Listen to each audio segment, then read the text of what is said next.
channel. My name is Kayla and I like to talk about books, book reviews, reading vlogs, sometimes kind of like Song of Ice and Fire stuff. If any of that interests you, then please like, subscribe. But today I'm going to be doing kind of like a 2023 reading wrap up, I guess. I'm going to be talking about some of my favorite books that I read in 2023 and maybe mention a few that I didn't love. So if that interests you, then keep watching. I don't know, my reading was kind of all over the place in 2023. There was no like one specific genre, but there were a couple books that I really enjoyed, like, and even more than I thought I would, and there were a couple books that were just not it for me. But I'm gonna first talk about all of the books I really liked, starting with I Will Find You by Harlan Coben. And I believe I did a full review on this when it came out. I was extremely sleep deprived at the time. I had a newborn.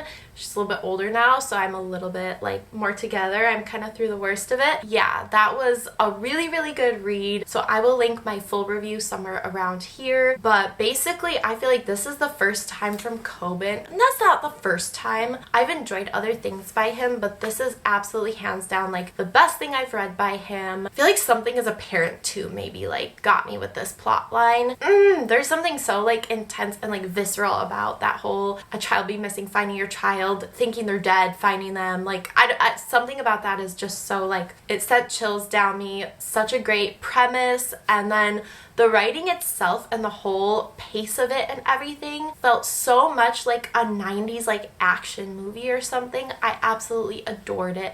And I feel like, I will say, I feel like a lot of Coben's writing kind of has that flair where it feels like almost like a 90s like Harrison Ford movie.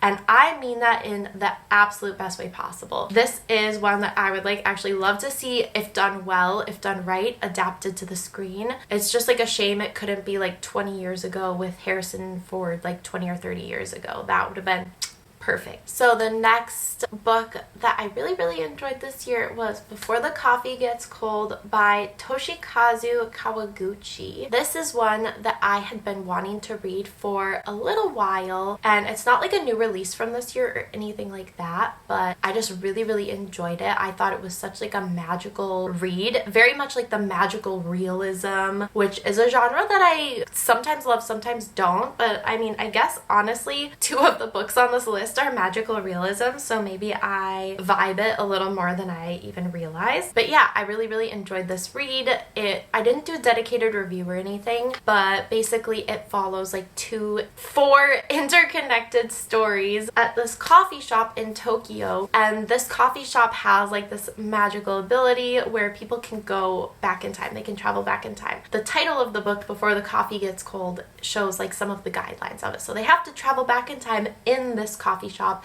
with a person who they were with in this coffee shop, and the only time they have in the past is from the time the coffee is poured to when the coffee gets cold. So really such a minute, tiny amount of time. I really love like just the premise of it. I love how the stories interconnect and how they explore different relationships. One explores like a romantic relationship, and then of course like sibling dynamics, parent-child, like, and it's just one of those two where it explores like different regrets and all of these things. Very beautiful, sweet, and just fun to see how all of the stories interconnect. And yeah, I think part of the kind of ruefulness or like regret reminds me a little bit of like The Remains of the Day by Kazuo Ishiguro. Obviously pretty different, like not quite as, I would say maybe not quite as sad as that book or bittersweet as that book, but definitely a similar like ruefulness, regretfulness, mournfulness in it, but because it's like multiple stories intertwining, it's just kind of a different vibe. I really enjoyed it, would highly recommend it, and I put it in a little free library because I was like, this would be so fun for someone else to find. I would have loved to keep my copy, but I feel like somebody else should find it in that little free library, and I hope that they read it. The next book that I really enjoyed reading this year was actually going back to this. It was a book I found in a little free library similarly, and it was like a magical find for me because I kind of always wanted to read it, and it was like, ooh, magical. And that is The Glass Hotel by Emily St. John Mandel. I've done a couple of Emily St. John Mandel reviews on this channel before. I have a mixed mixed reviews on some of her books, but I overall think that she's a really, really eloquent writer. I think her prose is just beautifully done, and I believe I vlogged reading this book, so I will try and find that and link it around here. Overall, I just loved this. The like splash of sci-fi, the timeline, everything about it was just like, it was just a little bit eerie, but most of it was really firmly rooted in reality, but there's absolutely some sort of alternate timeline, alternate reality universe stuff going on there. I don't even know how to explain it, but I just loved it. The whole plot line, and especially if you grew up in like the shadow of the Great Recession, the financial crisis of 2008, this is like gonna really hit for you. It's just a fantastic read. Yeah, if you want to know more about it, you can watch me like vlog my reading of it, but I just really enjoyed it. I'm gonna also highly recommend it. It is up there with me, for me, with Station 11. The next book that I absolutely adored this year, and the last one on my like loved it list, was My Grandmother Asked Me to Tell You She's Sorry by Frederick Beckman.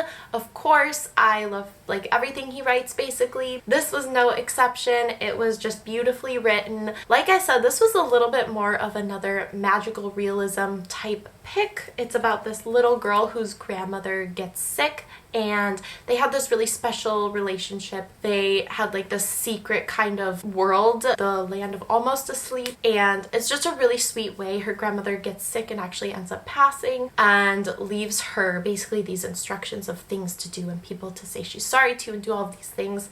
And this little girl is really little, but she's very precocious. Her name is Elsa, and it's just like a beautiful story. It's really sweet, and also highly recommend it. I could see, unlike some of his other books, that this might not be quite as universal. I could see a lot of people not loving it because of like that sort of magical realism aspect, so that's something I do want to throw out there. But he writes the perspective of a little child beautifully. I just absolutely loved reading this, and yeah, I'm really just such a stan of his at this point. I'm like such a big fan. He writes so many beautiful books. He's just got such a fantastic storytelling ability, and love it. So I don't want to make this video super negative, so I'm not going to dwell on a lot of books that I didn't like, but I'm going to have like two little mentions for books that just kind of disappointed me. The first one being Holly by Stephen King. I had high hopes for this, and it just fell so flat. It just felt really preachy.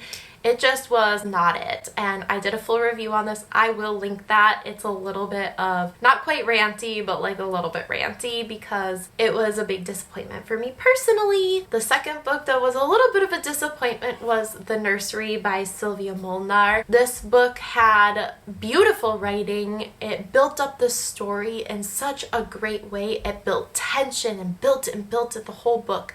And that's what's frustrating, is that it was doing a great job. She was doing a great job. And all this tension builds, and then nothing. It's just all this beautiful writing, all this fantastic prose, all this tension building, and then just nothing. So those were the two books that kind of disappointed me this year. I don't want to say I disliked them or hated them or anything, but refer to the list of ones I liked, because let's try and keep this positive going into 2024. But that's going to be it for my like reading wrap up for the year. Please like, please subscribe. Let me know below what books you absolutely loved this year, if there were some that also kind of fell flat for you, and if there are any that you're looking forward to reading in 2024. I would be interested to know about that as well. Anyway, thank you so much for watching. Getting depressed and all that happens to me every year.